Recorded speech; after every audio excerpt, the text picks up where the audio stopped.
Você já reparou que existe uma espécie de maldição silenciosa que persegue qualquer famoso que entra na Globo? Porque assim, não dá pra saber se é uma maldição, uma cartilha ou se é só aquele banho de Globo que muda a alma da pessoa. Mas é quase um ritual não escrito. O artista chega lá de um jeito e sai completamente diferente. Alguns mudam o comportamento, outros mudam as opiniões, alguns simplesmente viram outra pessoa e o público percebe isso na hora. E hoje a gente vai falar justamente sobre isso, destrinchar esse fenômeno.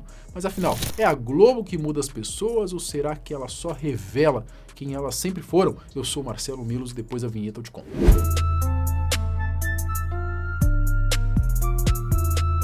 Felca. Desde que apareceu na internet, o Felca sempre foi aquele raro youtuber que praticamente não tinha rejeição. Com aquele jeito debochado, um humor meio duvidoso e um carisma completamente dele, o cara conseguia agradar gregos e troianos sem fazer muito esforço. E foi assim que ele cresceu na internet. Além dos vídeos tradicionais, sempre mais leves e mais engraçados, as denúncias, que ele fazia ali também tinham uma força gigantesca. E a última delas simplesmente explodiu todas as bolhas possíveis. O vídeo sobre a adultização na internet passou aí de mais de 50 milhões de visualizações e abriu os olhos de muita gente para um problema real que existe em todas as plataformas. Muita gente já comentava o assunto, é claro, mas é impossível negar, quando o Felca falou, a repercussão ganhou outra dimensão. Não à toa começaram a surgir propostas de lei, algumas figuras públicas acabaram se lascando bastante, ídolo? Com isso, o Felca ele ganhou ainda mais relevância e convites que nunca tinham aparecido começaram a pipocar. E quem mais se aproximou da sensação da internet dos últimos anos foi justamente a nossa querida Rede Globo, que primeiro chamou o youtuber para participar de programas como o Fantástico e o Altas Horas. Olá! Felca! Seja bem-vindo! Estevão, prazer todo meu.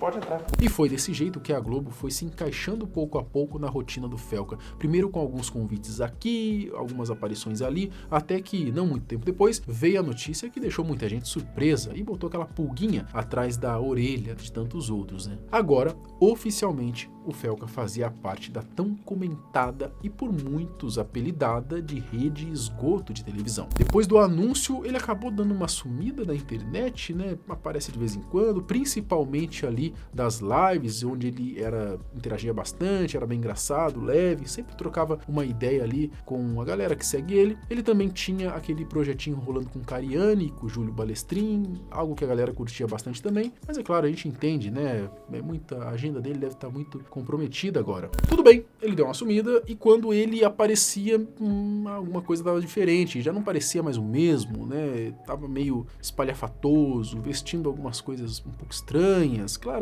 tentando chamar a atenção, algo que ele nunca precisou fazer para se destacar. Uma coisa meio ridícula, eu diria. Outra coisa também foi algumas poses esquisitas aí que ele estava fazendo em algumas fotos, O pessoal começou a falar que ele estava fazendo referência a Beelzebub. E aí, cara, você concorda com isso ou não? Agora jogaram na cara aí, ó, imitando a pose do Bafomé!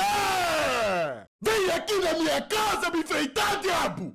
Isso sem mencionar toda a hipocrisia sobre a queda de um dos seus discursos mais rígidos contra cassino online. Com a ida de Felca para a Globo, acho que a gente pode concluir que pelo menos alguns respingos de sangue nas mãos ele agora passa a ter. Denilson. Antes da gente ir pro Denilson, deixa eu fazer o jabá aqui. Quem gosta desse moletomzinho, tem um link aqui para você clicar e adquirir, tá bom? Tá aqui na descrição ou aqui mesmo aparece um cardzinho, você clica e vai lá ver se você gosta, beleza? O Denilson, ele foi um grande jogador, driblador, ousado, dono de um estilo que chamou a atenção tanto nos clubes quanto na própria seleção brasileira, onde, além de conquistar a Copa do Mundo, ainda protagonizou aquele momento icônico na semifinal contra a Turquia, com meio time turco correndo atrás dele tentando recuperar a bola. Como jogador, a sua carreira já era extremamente respeitada, mas por incrível que pareça, foi depois de encerrar a vida nos gramados, e até de forma meio precoce, que Denilson Show conquistou ainda mais fãs como comentarista. Com aquele jeitão engraçado, sempre brincalhão, cheio das piadas e às vezes até emocionado, o ídolo do Betis ganhou de vez o público apaixonado por futebol. O entrosamento dele com a Renata Fã e o pessoal do jogo aberto era melhor do que muitos atacantes com quem dividiu o campo na época de atleta. Nossa, você é ridículo.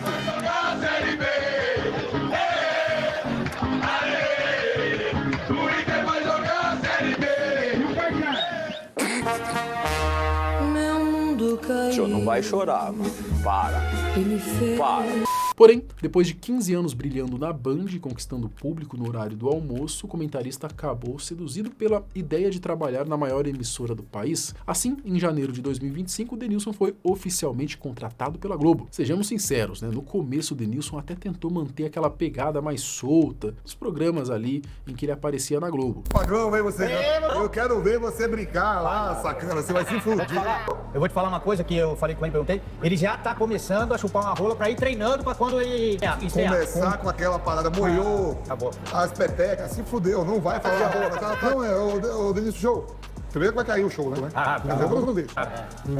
Vamos ver. Porém, quem acompanha ele no Sport TV e nas participações esporádicas na Globo percebe facilmente a diferença entre o Denilson da Band e o de agora. Não que ele tenha perdido totalmente a sua essência, mas é impossível negar que hoje ele parece bem mais engessado. A galera até criou um meme lendário zoando essa mudança e, se não me engano, né, a própria Renata chegou a compartilhar a brincadeira. Enfim, dos nomes que vamos mostrar aqui, talvez o Denilson seja o que menos mudou, mas ainda assim dá para notar claramente a diferença no comportamento dele. E sinceramente, aquela versão da Band, ao lado da Renata, do Ronaldo Giovanelli e da turma toda aí do Jogo Aberto, era muito mais divertida de assistir. Fred Bruno. Se o Fred Bruno hoje em dia é meio hateado, anos atrás a imagem que as pessoas tinham dele era completamente diferente. O cara passou por uma das maiores desconstruções de comportamento que a internet já viu. Lá em 2015, o Fred começava a ganhar destaque ao entrar para o elenco do Desimpedidos. Quer falar com o Fred Boiola?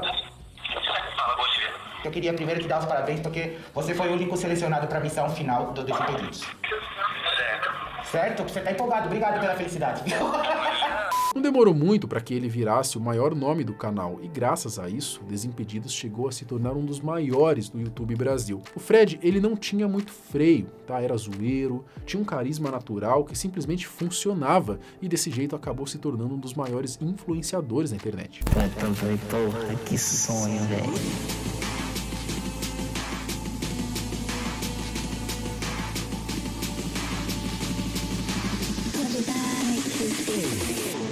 Eu ainda acho que vai chegar alguém e vai falar, mano, zoas, tipo, não vai acontecer. Fala, cara. Tudo bem? Beleza? Prazer, tudo bem? E aí, tudo bem? Tranquilo? O Marcelo falou de você outro dia. Falou bem? Falou muito. O fato é que onde o Fred aparecia, tinha visualização. Ele era praticamente o símbolo de conteúdo raiz, sem frescura, sem filtro, sem medo de errar. Só que chegou um ponto em que ele cresceu tanto que o Desimpedidos ficou pequeno para ele. Então, ele decidiu dar um passo maior na carreira. Um passo que mudaria a sua vida e também o seu jeito. Primeiro, em 2023, o Fred aceitou o convite para participar do BBB daquele ano. A partir dali, a sua relação com a Globo começou a se estreitar até culminar na contratação dele pela emissora no ano seguinte. Daí, na Globo, o cara que já vinha ficando cada vez mais chato simplesmente se perdeu de vez. Fred, ele virou o Fred Bruno, de fato, né? E aí mudou a postura, mudou o jeito, ficou mala e até mimizento, eu diria, tá? Enfim, exatamente o tipo de comportamento que a Globo adora. Tanto que ele acabou se tornando um homem capaz de soltar uma asneira como essa daqui. Porra, eu vou assistir Tom e Jerry. Mano, é um rato que pega uma tora de madeira e senta na cabeça de um gato, pô. Tem gato em casa. Imagina o Chris vendo esse programa, eu já fico preocupado, eu já pego e já tiro. E se como apresentador Fred parece que não anda rendendo muito, como comentarista de jogos, então a situação ficou ainda pior. Depois da atuação desastrosa dele na transmissão de Brasil e Tunísia, o povo praticamente começou um abaixo-assinado pedindo para que ele nunca mais volte a comentar nada na GTV. Infelizmente, aquele Fred do começo do Desimpedidos está claro que já não existe mais. Mas me fala aqui nos comentários qual outro famoso que mudou completamente depois de assinar um pacto com o diabo, quer dizer, depois de ir pra Globo. Comenta aqui embaixo, quero saber a sua opinião, pra gente fazer uma parte 2. Até o próximo vídeo. Tchau.